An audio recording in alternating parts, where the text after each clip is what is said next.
Okay. Hello, everybody. This is my continuing series of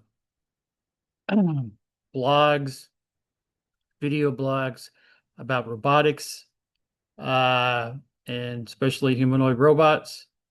So last week I had a long presentation. I can bring it up again about humanoid robots and what I would see would happen today and into the future. Um, as is, as for anything,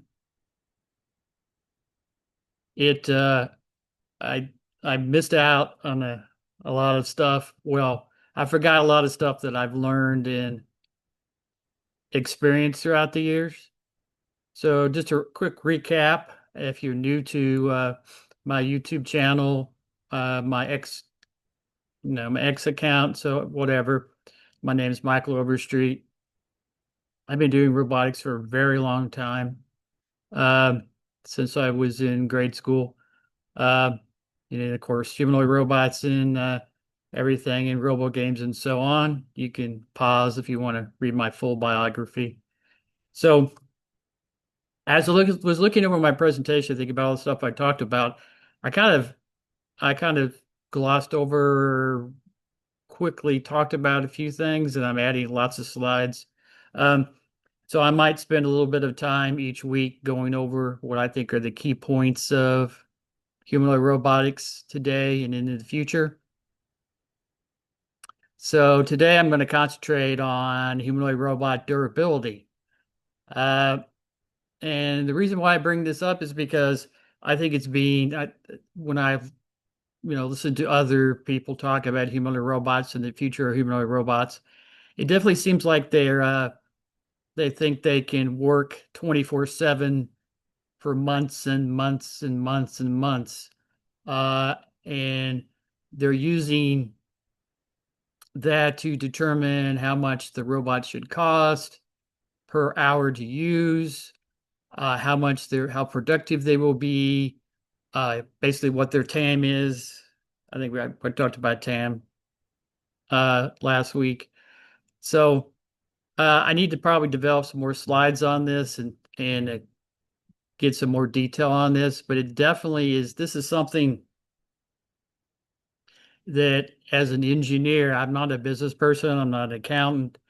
Uh, I've talked about in the past that I've been in meetings and I've seen vice presidents and business people and accountants talk about capabilities for both hardware and software that we didn't have, and how they were basically promising the moon, saying, "Oh, this is going to be really easy. We can deliver it in a couple weeks and for this amount of money, and it's going to do this." And you're just sitting there as an engineer in the meetings thinking, "Wow, how are we going to do this? We're gonna have that's lots of overtime, and how are we going to, cover all the expenses and everything, all this extra work and everything, produce something that may or may not work." Um, I kind of feel that the durability of human and robots is being over exaggerated right now. And just in my experience, like I said, I've been doing humanoid robots and humanoid robot competitions since 2005. Um, just look at every aspect of the humanoid robot, and I think I've talked about it in the past, and I can continue to talk about how complex a humanoid robot is, how difficult it is to integrate and get everything working and working consistently. And um, I always tell a joke that I have a fifth law of robotics, and the fifth law is whenever you're trying to work on a demo for a robot, it works perfectly fine up to the event, and then it's like the robot gets stage fright, um, and can't perform or is inconsistent or doesn't do exactly all you planned it to do. Um, and I just bring this up because it's just the complexity level integrating everything. Um, so I'm talking about every aspect of the human or robot. I'm talking about the actuators, the frames, the connectors, the screws, the battery, the software, your programming, unexpected environmental changes, and all kinds of things. I can't tell you. I've experienced. I'm testing my robot and I get it ready to go in a controlled environment like my lab, and then I take it to uh, a humid, hot room with lots of people in it. Air conditioning may not be working really well. Lighting conditions change and so on. I mean, I know it's not quite durability, but I'm just bringing up the fact of the complexity level and how that the environment changes in the environment. Uh, like I've taken my robot outside and the heat of the sun, uh, and the sun beating down, directly beating down on my robot because my robot may not be in the shade. That heats up or causes the actuators of the servos to heat up and stay hot and warm, and then that causes all kinds of havoc. The gears and everything, depending on whether you have steel or plastic gears or whatever, the you can have warping or damage to the gears, stripping the gears, and all kinds of goofy, strange things. The servos overheat, and then when the servos overheat, usually the most high-end robotic servos have limits. And if after a certain point, if the servo overheats too much, then you basically shut down and then you'll have a failure. Um, so there's all kinds of aspects to this durability thing. And I'm probably forgetting some stuff that would be great information, but um, I just look at humanoids robots and I think, okay, the servos or actuators are on all the time. The depending on whether it's hot or cold, so you need to control the environment, kind of like a server farm. Uh, you can have overheating. Batteries are inconsistent if it's really hot or really cold. With batteries and with actuators, affects batteries, actuators, uh, and I keep seeing these really cool videos. I'm sure a lot of people have seen the Tesla dancing video, but I've seen really cool videos where robots from China, like the Unitree robot, are doing kung fu moves and boxing. And of course, I've done this, like I said, since 2005. And I noticed that wear and tear. I mean, you think you've got a really strong structural part, but the stress you're applying to it is just enough that eventually after repeated activities, for a long period of time, and then environmental conditions and stuff, then you'll have a failure. Um, Now, I know a lot of people say that humanoid robots are just like, uh, industrial robot arms, and robot arms. They say, oh well, robot arms just go constantly, for 2 or 3 shifts every day for a long period of time. And yes, um, yes, I would agree that is true, but I just have not seen where humanoid robots have met this level of durability. Um, so until I actually see this, until I actually, as an engineer, I like to, I like to test and test and retest and retest and retest everything because I'm not going to promise somebody something that my humanoid robot is so durable that it can work 24/7 for years on end without seeing it actually happen, test it and test it. I'm not one of those engineers that just believes everything I do will work first time because I've never experienced that in my life. But I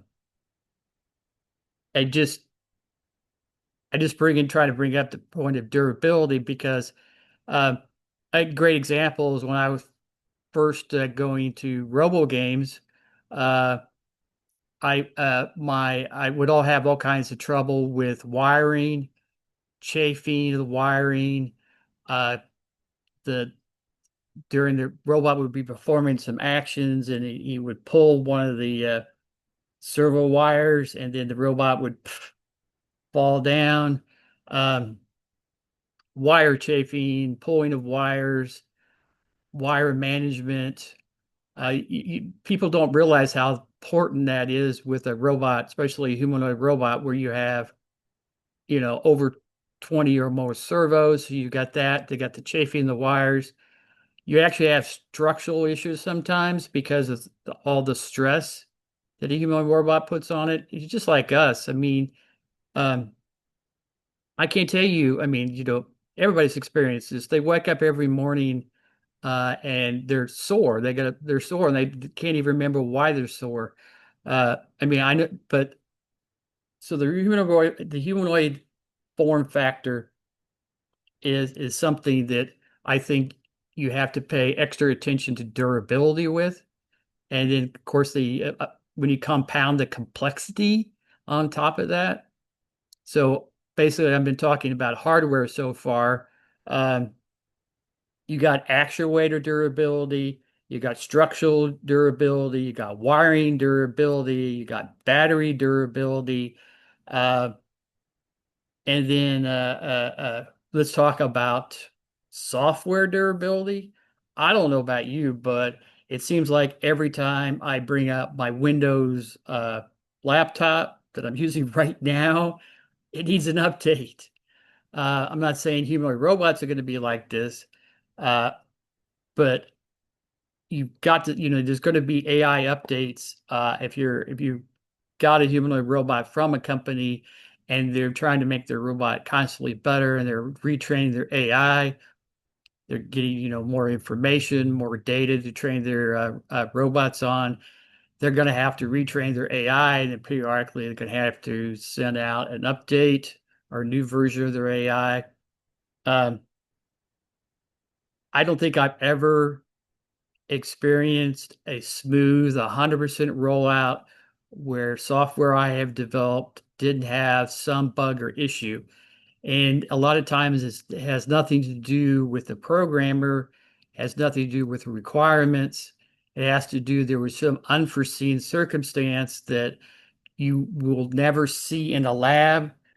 Um, that a controlled environment of a lab, the controlled environment of that you're testing in. Um, even uh, even all these simulations, NVIDIA's been talking about their robot software, open source software that help you to do simulations of the robot walking around in its environment and everything. You still have to work on the environment because it's a simulated environment and you couldn't even be using synthetic data. Synthetic data is probably something I probably should add a slide about and some of the worries I have about synthetic data. So I'm just going to try I'm trying to just focus on durability right now. And I'm not going to be able to come up with huge solutions, but I'm just saying that testing, I've always found iteration testing uh, and trying to test in the environment that the robot is going to be in, especially for like I said, for demos. I can't tell you how many times I've set a robot up and I've wanted to demo it, and the environment there was something uh, different that would cause the robot to act differently. Lighting to fix the sensors, and so on. And there's changes in these environments. Power goes out, light bulbs go out. They change light bulbs. They maybe go more in intensive lighting situation. I know these are kind of borderline durability things, but you just can't, in my mind, you just cannot take a humanoid robot, plop it into a factory, even though you've spent, millions or not billions of dollars training it, uh, that there's not going to be some unforeseen circumstance or just a durability issue where there's just fatigue caused by temperature or humidity or just constantly under stress, under strain that actuators, the human or robot are constantly on. A lot of people don't realize that because in a car or a wheeled robot, when the robot is stationary, uh, the wheels don't have to move. They're not under much or any power.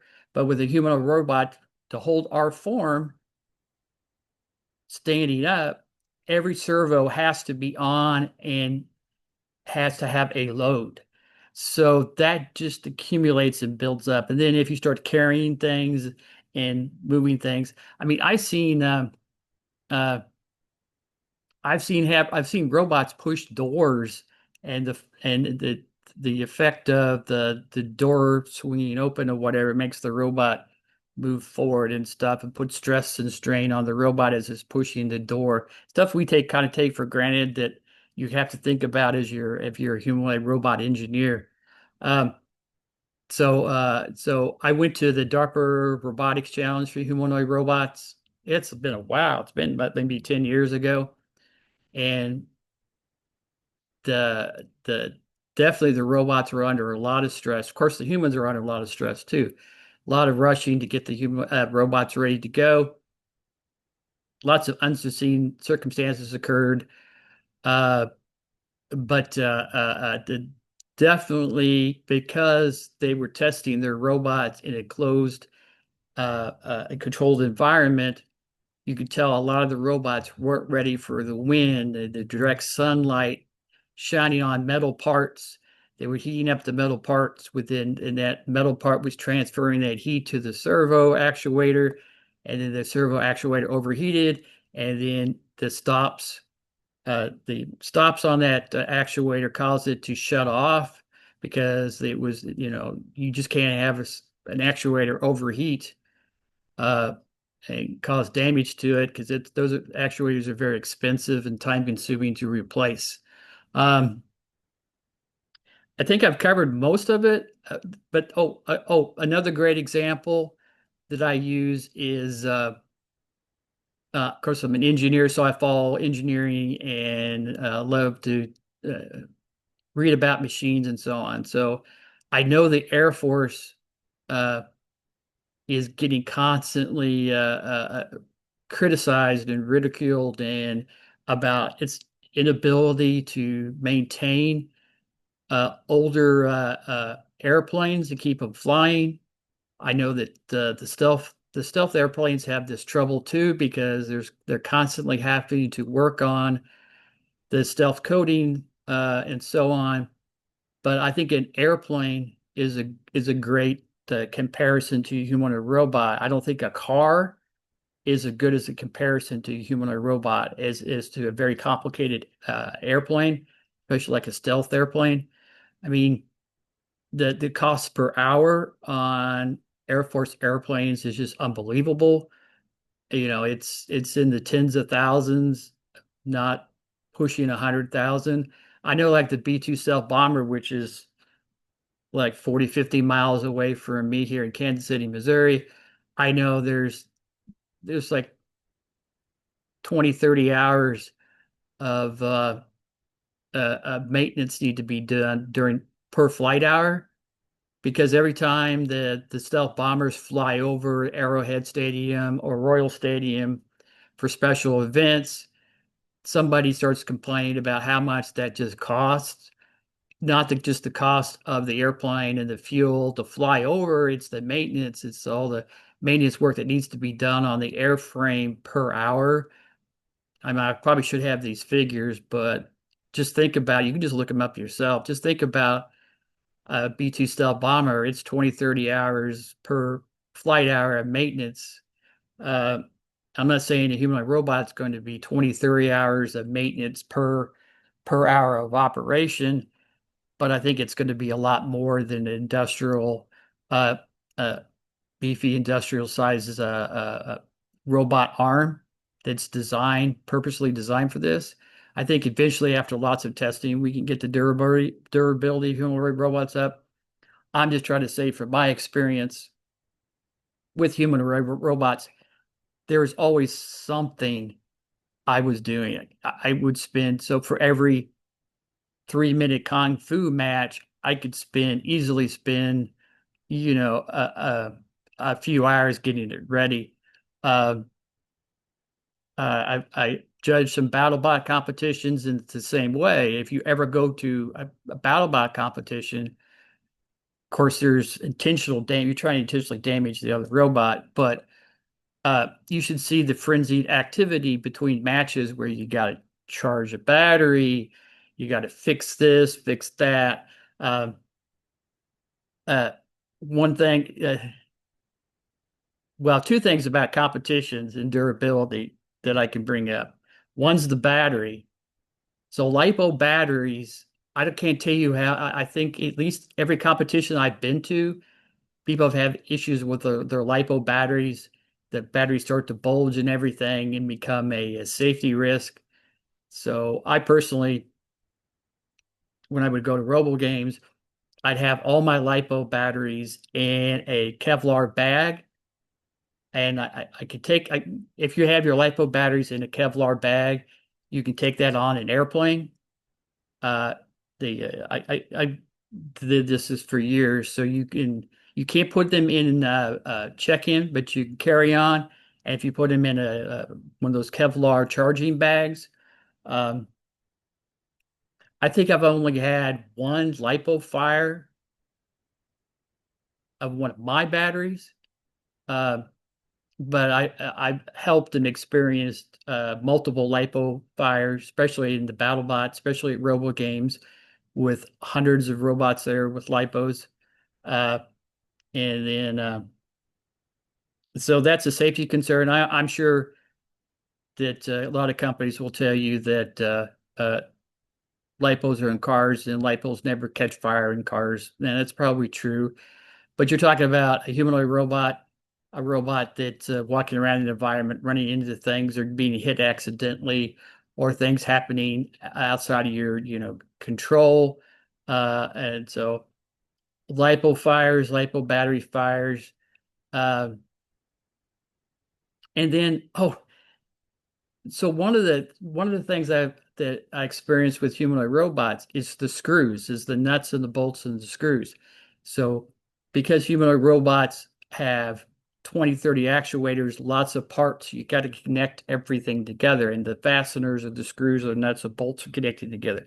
I cannot tell you how many times I've I have tightened screws, nuts, and bolts on a humanoid robot to keep them from falling out because they worked loose because the up and down movements of the legs, constantly moving, walking around, moving of the arms, even thread lock.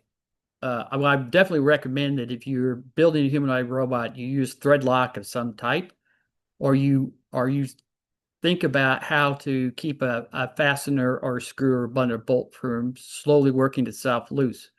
So one of the maintenance tasks I would constantly do between competitions with my humanoid robot is I would get my screwdriver, my straight or Phillips screwdriver, whichever it was, I would get it out and I would just go through and I would check and tighten every nut and bolt and screw that I could access and get reach to in the humanoid robot. That's the other thing. If you have lots of covering of the humanoid robot, sometimes you have nuts and bolts that get loose inside. You have to take off the covers and you got to screw them back in. I mean, even thread lock. Uh, so most of your actuators or servos have servo horns, and you connect them. The frames of the robot, the brackets of the robot, you will connect into the servos. You've got screws and nuts and bolts and everything that you've got to attach it all together. And those things come loose. And if you can't get access to them, it's a really big pain because then the robot, if it's got a loose screw, nut, or bolt in an important area, especially like in the legs of the robot, it'll get a little bit loose, a little bit wobbly, and your robot won't perform exactly the way it has in testing and getting it ready for the event. And then you go, why is my robot not quite walking correctly? And then you find out after you uh, uh, start checking the robot that it's got a loose screw, and that's causing a little bit of vibration because we can talk about actuators and more in more detail, but there's a term called backlash, where as the servo is moving to a position or the actuator is moving to a position, trying to hold that position, that sometimes when it gets to that position, there'll be a little bit of a wobble because it can't precisely maintain that position. Now, if you have really super high-end, super expensive servos, when you try to hold that position, you don't get any movement. It's just like when we're walking. Think about when you're walking or watch a little baby walk. They got a little upper torso wobble, and maybe even have, and then especially if you get older and you got like bad knees or hips, you got a little bit of a wobble when you're walking. You take a step and maybe you got a knee that's acting up on you or a hip that's acting on you. You get that little bit of look at that little bit of wobble, and that just makes walking harder. And for a kid who hasn't got all their balance, they'll have that little bit of wobble, and you get that. Some low end servos have a little bit called backlash, where you get that little bit of wobble in the walk, and that vibration makes your durability go down because you start getting loose parts, loose nuts, bolts, and so on. Yeah, I'm probably you're probably boring you with all this, but um, there's just so many things about durability that I just have not seen a lot of people talk about. Um, within all aspects of a human robot. Like I said, just a quick recap before uh, I finish this one. Uh, Batteries, you need durability in batteries, durability in connectors and wiring. You don't want frayed wiring and so on. Wire management, uh, screws, nuts, and bolts getting loose. Actuators, you've got all that gearing in an actuator to, increase the torque or increase the speed or try to eliminate backlash. You could have stripping and wearing of the gears.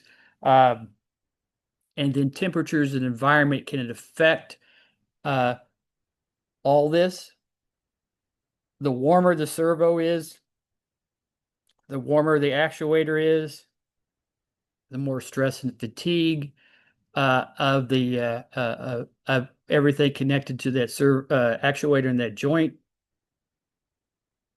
And then you're going to have some maintenance errors. I just want to see a business person include maintenance per hour. So I just want somebody in their TAM equations to say, okay, for every hour of humanoid uh, work, how many hours of service does that need? Is it point 0.1, point 0.5, point 0.10, 30 minutes, hour, so on?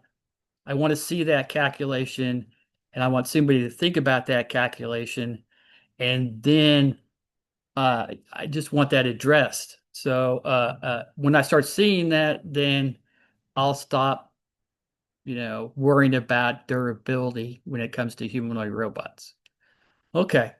Um, I think I've, been on my soapbox and preached about this long enough. And I probably bored you. I just want everybody to think about it. Uh, and then next week, like I said, I'm trying to expand my presentation and get more detail into it and so on. I've seen a lot of cool stuff out there. Oh, and then just remember when you see these dancing videos, be semi-skeptical of, look at them and think to yourself because I've been told that uh, Boston Dynamics video when it was doing all those super fancy dancing moves, that there was like a uh, 50% failure at least, sometimes 60% failure. So video can lie a little bit. I know I've done this myself, where videotape my robot, and I edit out all the bad, all the stuff that didn't work, and then I edited everything together to look good. Uh, so just be forewarned that sometimes with these dancing videos, they're taking a video and getting rid of all the stuff uh, that doesn't look good for the robot. The robot doesn't quite do the dancing move right. So you just videotape it two or three times until you get it. That's the repeatability thing that I can also talk about. That repeatability in robots sometimes is not the best. Um, I mean, the dancing videos are cool. Um, it's just funny how people will criticize Boston Dynamics constantly for producing dancing videos, and now everybody is producing dancing videos. Just remember that I've heard rumors that the Unitree robot, when it's doing all its kung fu and dancing maneuvers, is putting lots of stress on their servos, and that their servo quality may not be the greatest. So that they're, of course, you know, if you're the company, you can just easily replace your servo, just go to the shelf and grab a new one. But just think about it if you're uh, doing dancing videos and you start uh, stripping gears, overheating gears, overstressing gears, pushing gears past their limits, which I've seen happen a lot. That's why you need some stop limits on your actuators to keep it from doing stuff that will cause problems. And as an engineer, I know that there's, even a car, you've got to maintain a car. You cannot have a car just drive around forever without some maintenance on it, tires, whatever. Even an EV, you have to do some limited maintenance on an EV. I'm not saying we'll get there with humanoid robots, but like I said, I probably preached too long on this. I probably bored a lot of you people.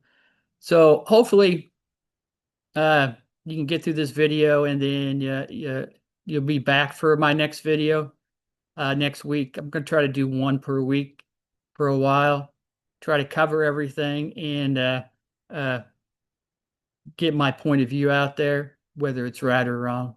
So thanks for watching. I appreciate it, and I hope to see you on my next video.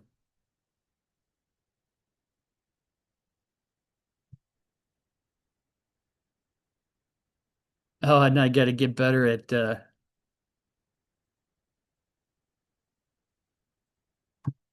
podcasting. Okay. See everybody later.